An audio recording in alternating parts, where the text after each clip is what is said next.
আমরা সবাই টাকার জন্য কাজ করি, স্বপ্ন দেখি, ভবিষ্যৎ নিরাপদ করতে চাই। কিন্তু একটা সত্য প্রশ্ন সবসময় মাথায় আসে, এত পরিশ্রম, এত দৌড়ঝাঁপ করার পরও কেন আমরা ধনী হতে পারি না? কেন ফাইন্যান্সিয়াল ফ্রিডম শুধু কিছু মানুষের হাতেই ধরা দেয়? এই প্রশ্নের উত্তর লুকিয়ে আছে টাকার 6টি কঠিন সত্যের মধ্যে।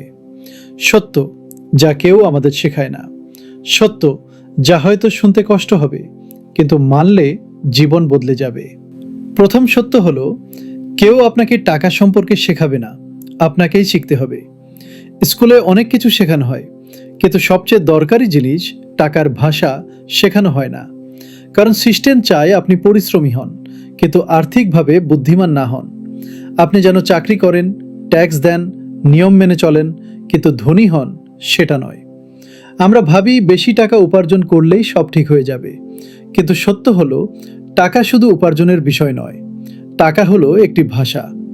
যে এই ভাষা বোঝে সে যে কোনো পরিস্থিতিতে টিকে থাকতে পারে। অনেক মানুষ সঞ্চয়কে নিরাপদ মনে করে, কিন্তু বাস্তবতা হলো সঞ্চয় আপনাকে নিরাপত্তা দিতে পারে, কিন্তু ধনী বানাতে পারে না। ব্যাংকে আপনি যে সামান্য সুদ পান, ইনফ্লেশন তার থেকেও বেশি হারে আপনার টাকার মূল্য কমিয়ে দেয়। অর্থাৎ আপনি যতই টাকা জমিয়ে রাখুন, সময়ের সঙ্গে সঙ্গে তা দুর্বল হয়ে পড়ে। টাকা তখনই বাড়ে যখন আপনি এটিকে কাজ করান, অর্থাৎ ইনভেস্ট করেন। বিনিয়োগের সবচেয়ে বড় শক্তি হলো কম্পাউন্ডিং। সময় বাড়তে থাকলে কম্পাউন্ডিং ম্যাজিকের মতো কাজ করে। সফল বিনিয়োগকারীরা ঝুঁকি এড়ায় না, বরং ঝুঁকি ম্যানেজ করতে শেখে। সেভিংস দেয় আরাম, কিন্তু ইনভেস্টমেন্ট দেয় স্বাধীনতা। তৃতীয় সত্য হলো, আপনার উপার্জন নির্ভর করে আপনার দক্ষতার উপর, ডিগ্রির উপর নয়। পৃথিবী এখন ডিগ্রি নয়, স্কিল দিয়ে চলে। কোম্পানিগুলো ডিগ্রি কেনে না, তারা কেনে ফলাফল। আপনি তাদের জন্য কি মূল্য তৈরি করতে পারেন সেটা গুরুত্বপূর্ণ। ডিগ্রি হয়তো দরজা খুলে দিতে পারে, কিন্তু দক্ষতা আপনাকে জায়গা করে দেয়, আপনাকে এগিয়ে রাখে।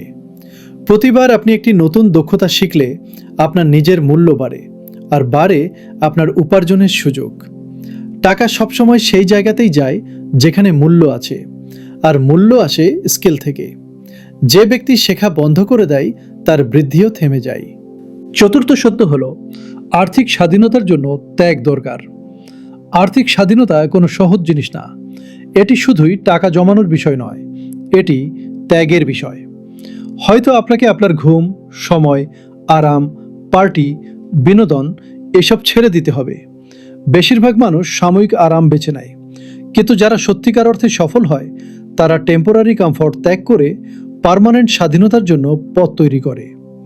শুরুটা কঠিন লাগে, মনে হয় আপনি অনেক কিছু হারাচ্ছেন, কিন্তু এই হারানোর মধ্যেই ভবিষ্যতের শক্তি লুকিয়ে আছে। স্বাধীনতা কোনো উপহার নয়, এটি পাওয়া যায় পরিশ্রম, ধৈর্য এবং আত্মবিশ্বাস দিয়ে। পঞ্চম সত্য হলো, ধনী মানুষ বেশি উপার্জন করে ধনী হয়নি, তারা খরচ নিয়ন্ত্রণ করেছে বলে ধনী হয়েছে। টাকা তাকে ভালোবাসে যে টাকাকে সম্মান করে। ধনী মানুষ প্রতিটি খরচের আগে ভাবে, এই খরচ কি আমাকে দুর্বল করবে নাকি শক্তিশালী করবে? আমরা অনেকেই নতুন ফোন, ব্র্যান্ডেড পোশাক, দামি জুতা কিনে নিজেদের ধনী ভাবি, কিন্তু বাস্তবে এগুলো আমাদের পকেট ফাঁকা করে দেয়। প্রকৃত ধনী মানুষরা নীরবে বিনিয়োগ করে, নীরবে গ্রো করে। খরচ নিয়ন্ত্রণ একটি শিল্প। এটি আপনাকে না বলতে শেখায় অপ্রয়োজনীয় বিলাসিতা, চটকদার জিনিস আর ক্ষণিকের সুখকে। যে খরচ নিয়ন্ত্রণ করতে পারে সে চিন্তায়ও ধনী হয়ে যায়। এবং 6 নম্বর সত্য, আপনি যতই টাকা উপার্জন করুন, যদি সঠিকভাবে ম্যানেজ করতে না পারেন তাহলে সবসময় সংগ্রাম করবেন। অনেকেই ভাবে উপার্জন বাড়লেই সব ঠিক হয়ে যাবে, কিন্তু বাস্তবে উপার্জন বাড়ার সঙ্গে সঙ্গে খরচও বাড়ে। টাকা উপার্জন করা একটি স্কিল, কিন্তু টাকা ম্যানেজ করা একটি শিল্প। আপনি যদি টাকাকে নিয়ন্ত্রণ করতে না পারেন, টাকাই আপনাকে নিয়ন্ত্রণ করবে। তখন আপনি যতই আয় করুন না কেন, শেষ পর্যন্ত গন্তব্য একই: স্ট্রেস, টেনশন এবং ফাইন্যান্সিয়াল স্ট্রাগল। যে ব্যক্তি টাকার ওপর নিয়ন্ত্রণ পায় সে তার জীবনের ওপরও নিয়ন্ত্রণ পায়। আর্থিক স্বাধীনতা কোনো লটারির ফল নয়, এটি ধীরে ধীরে নেওয়া শত শত ছোট ছোট সিদ্ধান্তের ফল। আজ আপনি যে সিদ্ধান্ত নেন, আগামী বছর সেই সিদ্ধান্তই আপনার ভবিষ্যৎ তৈরি করবে। নিজেকে জিজ্ঞাসা করুন, আমি কি শুধু সঞ্চয় করছি নাকি বিনিয়োগ করছি? আমি কি শুধুই ডিগ্রির ওপর ভরসা করছি নাকি নিজের দক্ষতা বাড়াচ্ছি? আমি কি সাময়িক আরাম বেছে নিচ্ছি নাকি স্থায়ী স্বাধীনতার জন্য কাজ করছি? আমি কি খরচ নিয়ন্ত্রণ করছি নাকি খরচ আমাকে নিয়ন্ত্রণ করছে? আমি কি বেশি আয় করছি নাকি টাকাকে বুদ্ধিমত্তায় ম্যানেজ করছি?